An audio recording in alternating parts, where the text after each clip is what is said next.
पानी इस्तेमाल करने की इजाजत मांगी। हजरत हाजरा अपनी तन्हाई से घबराती थी, उन्होंने काफले वालों को वहां रहने की इजाजत दे दी और इस तरह हमारे चैनल वॉइस ऑफ इकरा में खुशामदीद दोस्तों। आज से हम नई एक सीरीज का आगाज करने वाले हैं जिसका नाम है मोहम्मद सबके लिए। ये वीडियो मिफ्ताही चैनल से ली गई है जिसके ओनर हैं अब्दुल राशिद मिफ्ताही साहब। बहुत ही प्यारी वीडियो है, तो आप लोग से रिक्वेस्ट है वीडियो को एंड तक देखिए और एक नई सीरीज में हमारा साथ दीजिए। चलिए वीडियो स्टार्ट करते हैं, देखते हैं क्या है वीडियो में। अस्सलाम वालेकुम दोस्तों, कैसे हो? उम्मीद है कि सब खैरियत से होंगे। अल्लाह आप लोगों को ऐसे ही खुश रखे। आमीन। ये वीडियो सरकार दो आलम सल्लल्लाहु अलैहि वसल्लम की जिंदगी पर बनने वाली वीडियो सीरीज का, जिसका नाम मोहम्मद सबके लिए, उसका पहला हिस्सा होगा, पार्ट 1 होगा। इससे पहले कि हम सरकार दो आलम सल्लल्लाहु अलैहि वसल्लम की सीरत मुबारका यानी आप सल्लल्लाहु अलैहि वसल्लम की पूरी जिंदगी को सुनना समझना शुरू करें, उससे पहले थोड़ा शॉर्टकट में मक्का मुकर्रमा की सरजमीन का बैकग्राउंड को समझना जरूरी है कि मक्का शहर कहां आबाद हुआ, कैसे आबाद हुआ, किसने आबाद किया, और साथ साथ काबतुल्लाह की तामीर कब हुई, कहां हुई और कैसे शुरू हुई और किसने की, ताकि सरकार दो आलम सल्लल्लाहु अलैहि वसल्लम की पूरी जिंदगी हमारे दिमागों में बेहतर तरीके से बैठ सके। तो चलिए शुरू करते हैं। मक्का मुकर्रमा यानी मक्का शहर आज से तकरीबन 4000 साल से भी ज्यादा पहले हजरत इब्राहिम अलैहिस्सलाम की बीवी हजरत हाजरा अलैहिस्सलाम ने आबाद किया था। यही शहर बाद में मोहम्मद रसूलुल्लाह सल्लल्लाहु अलैहि वसल्लम का वतन हुआ। हजरत इब्राहिम अलैहिस्सलाम के जमाने में ये एक ऐसा इलाका था जहां दूर दूर तक कोई आबादी नहीं थी, यानी न कोई इंसान रहता था, न कोई परिंदा, न कोई जानवर रहता था। बिल्कुल काले पत्थरों से भरा हुआ ये इलाका और चटियल मैदान, न कोई पानी, न कोई सब्जा, न कोई हरियाली का निशान था। मगर खुदा को इस सरजमीन को दुनिया में बढ़ाना था, इसलिए इस जमीन को आबाद करने का अल्लाह तबारक व तआला ने इरादा किया। उसने अपने दोस्त, अपने खलील, अपने प्यारे नबी हजरत इब्राहिम अलैहिस्सलाम को हुक्म दिया कि वो अपनी बीवी और अपने दूध पीते बच्चे को इस जमीन में पहुंचा दे। हजरत इब्राहिम अलैहिस्सलाम ने अल्लाह के हुक्म के आगे सर झुकाया और अपने बीवी बच्चों को इस वीरान और चटियल मैदान में पहुंचा दिया। अल्लाह के खलील यानी अल्लाह के दोस्त हजरत इब्राहिम अलैहिस्सलाम ने अपनी प्यारी बीवी और अपने मासूम बच्चे हजरत इस्माइल अलैहिस्सलाम को उस वीरान जगह पर अकेले छोड़कर चले गए। हजरत हाजरा अलैहिस्सलाम यहां पर हैरान और परेशान फिर रही थी।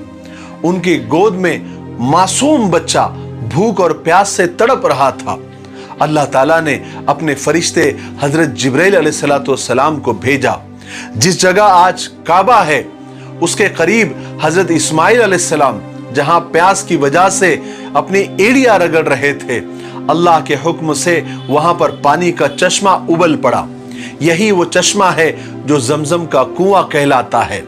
इस तरह खुदा ने इस सूखे और बंजर इलाके में पानी का इंतजाम कर दिया और हजरत हाजरा और उनका बेटा हजरत इस्माइल अलैहिस्सलाम यहां सब्र और सुकून के साथ रहने लग गए। फिर क्या था, यहां पानी को देखकर परिंदे आने शुरू हो गए। हर वक्त परिंदों के झुंड वहां पर उड़ने लगे। इत्तेफाक से उस जमाने में एक काफिला वहां से गुजर रहा था। वो काफिला एक कबीले का था। वो कबीले का नाम बनी जुरहुम था, जो पानी की तलाश में इधर उधर भटक रहा था। उसने परिंदों के झुंड को उड़ते हुए देखा तो समझ गए कि यहाँ कहीं पर पानी मौजूद है और ढूंढते ढूंढते वो उस कुएं के पास पहुंच गए। हालांकि ये वाकयात बहुत लंबे हैं, लेकिन यहाँ पर आप सल्लल्लाहु अलैहि वसल्लम की सीरत बताना मकसद है, इसलिए मैं ये सब वाकयात पर शॉर्टकट में और मुख्तसर अंदाज में मैं बोलकर गुजर रहा हूँ। उस कबीले वालों ने यहाँ आकर देखा तो क्या देखते हैं कि एक अकेली औरत अपने मासूम बच्चे को लिए बैठी हुई है। तो उन लोगों ने हजरत हाजरा के पास आकर उनसे यहाँ रहने की और पानी इस्तेमाल करने की इजाजत मांगी। हजरत हाजरा अपनी तन्हाई से घबराती थी।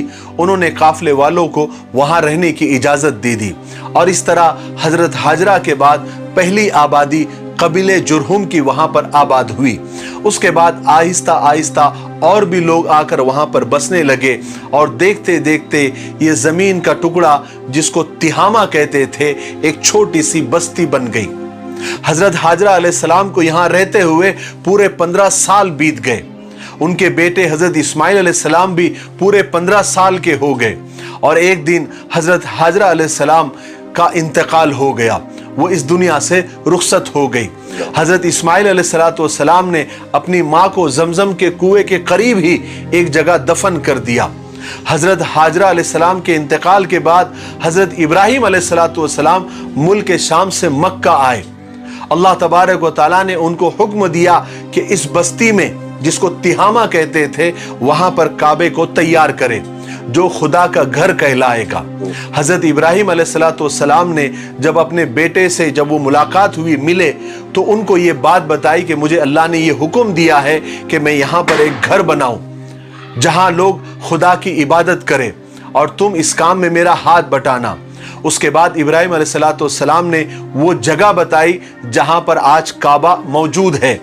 हजरत इस्माइल अलैहिस्सलाम ने फौरन अपने बाप का हुक्म माना और तामीर के लिए पत्थर वगैरह इकट्ठा करना शुरू कर दिए और हजरत इब्राहिम अलैहिस्सलाम ने दीवारें बनाना शुरू कर दी और कुछ ही दिनों में काबा तैयार हो गया जहां पर लोग खुदा की इबादत करने भी लग गए।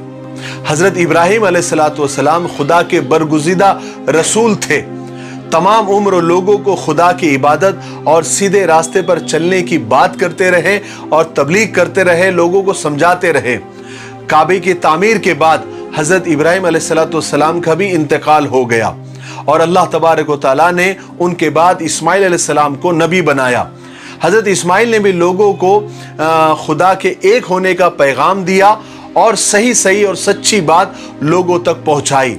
इस तरह मक्का में हजरत इस्माइल अलैहिस्सलाम का सच्चा मजहब फैलने लगा और अल्लाह तबारक व तआला ने लोगों के दिलों में अपने पाक घर की इज्जत और मोहब्बत डाल दी, यानी काबा की मोहब्बत डाल दी और बहुत जल्दी दूर दूर तक इसकी शोहरत हो गई, एडवर्टाइज हो गई।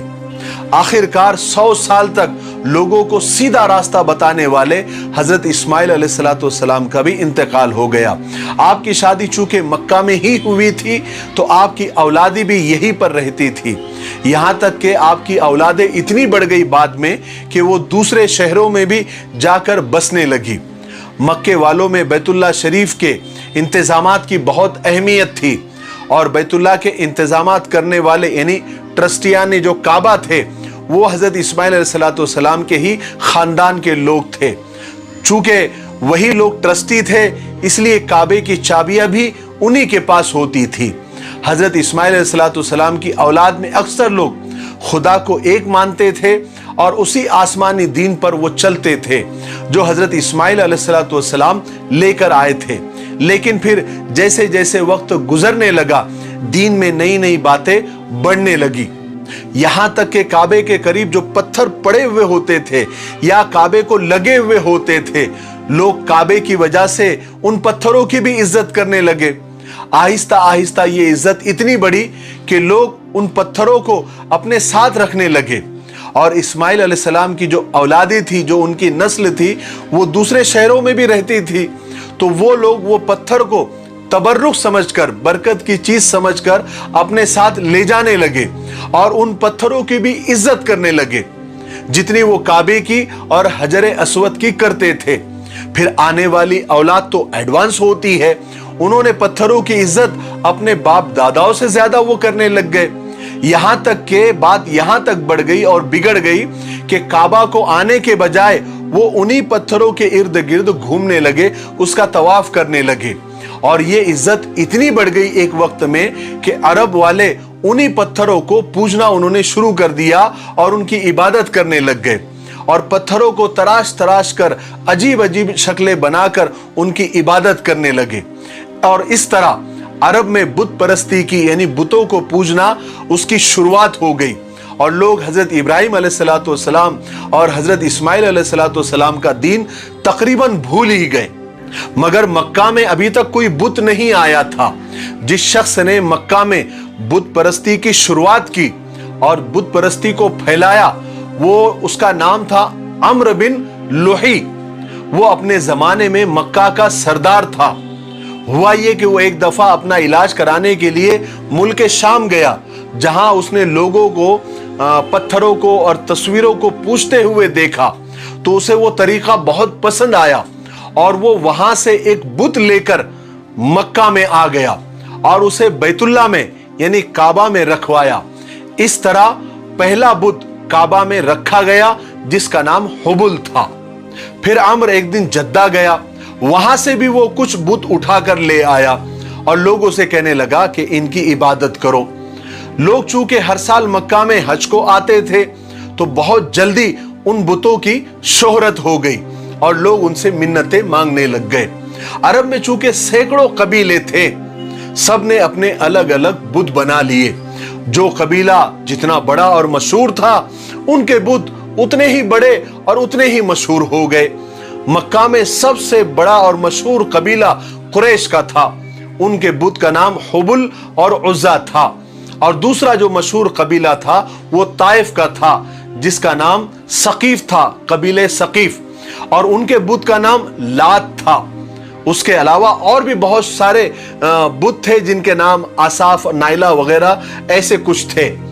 इस तरह खुदा का घर बुतों का अड्डा बन गया। इसी तरह बुत परस्ती करते हुए सदियां गुजर गई, लोगों के जहन बदल गए। अब वो खुल्लम खुल्ला बुतों को पूजने लग गए। मगर फिर भी इतनी बुत परस्ती के बावजूद बैतुल्ला की इज्जत, काबे की इज्जत उन लोगों के दिलों में थी जैसा कि उनके बाप दादाओं के दिलों में थी और उनके जमाने में थी। लोग ऐसे वक्त में भी अपने घरों को काबे से ऊंचा नहीं बनाते थे, उसको बहुत बड़ा गुनाह समझते थे। ये वीडियो अब काफी लंबा हो रहा है, इसलिए आज हम यहीं पर रुक जाते हैं। अब हम दूसरे हिस्से में आपको बताएंगे कि जमजम का कुआं कहां चला गया, उसको किसने बंद कर दिया, कब बंद कर दिया। अब तो लोग भूल भी गए थे कि यहां पर कोई कुआं भी था, वो कैसे मिला, किसने बताया। फिर हाथियों वाला किस्सा, जो अबाबिल वाला किस्सा था, जो कुरान पाक में भी मौजूद है। उसके बाद सरकार दो आलम सल्लल्लाहु अलैहि वसल्लम के पैदा होने से पहले अल्लाह तबारक व तआला ने कैसी निशानियां दुनिया को बताई थी, ये हम दूसरे हिस्से में आपको बताएंगे। तो हमने अल्हम्दुलिल्लाह हिम्मत करके ये सीरीज मोहम्मद सब के लिए शुरू कर दी है। हमने अपने वादे को पूरा करना शुरू कर दिया है। आप भी अपने वादे को पूरा करें और इस वीडियो को कम से कम 5 लोगों को आप जरूर शेयर करें। अगर आप ज्यादा शेयर करते हैं और ज्यादा लोगों तक बात पहुंचती है तो ये बात आपके लिए बाइसे सवाब होगी और सदक़े जारिया होगा। तब तक के लिए मेरे लिए और पूरी उम्मत के लिए खैर और भलाई की दुआ करते रहें। अस्सलामु अलैकुम व रहमतुल्लाहि व बरकातुहू। वालेकुम अस्सलाम व रहमतुल्लाह। तो दोस्तों, सीरीज का पहला हिस्सा आप लोगों को कैसा लगा? पसंद आया हो तो लाइक और कमेंट जरूर करें ताकि हमें दूसरी वीडियो बनाने में हौसला अफजाई मिल सके। मिलते हैं नेक्स्ट वीडियो में।